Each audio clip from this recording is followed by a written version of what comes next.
Hello, good morning mga loads.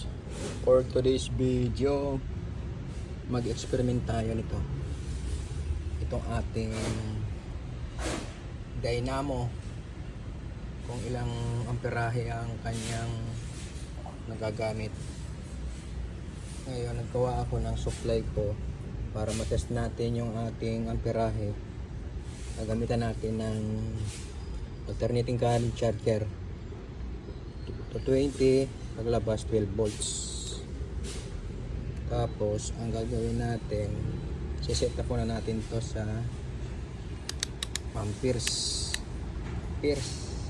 Tapos lagyan natin ilaw, lagyan natin, set natin sa direct current, naka auto.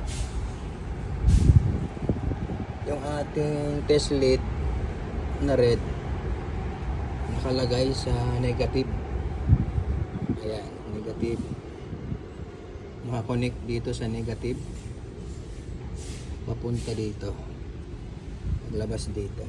Ayan, sa COM palabas dito para makuha natin yung amperahe.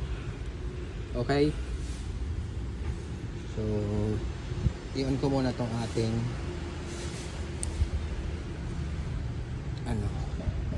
switch, plug natin to 20.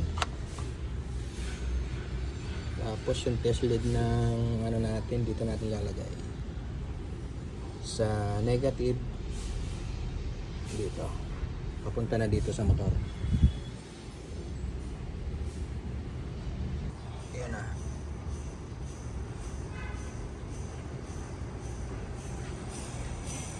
Ayan, natakbo siya.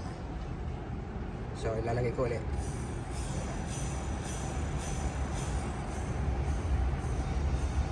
Hindi naging stable yung kanyang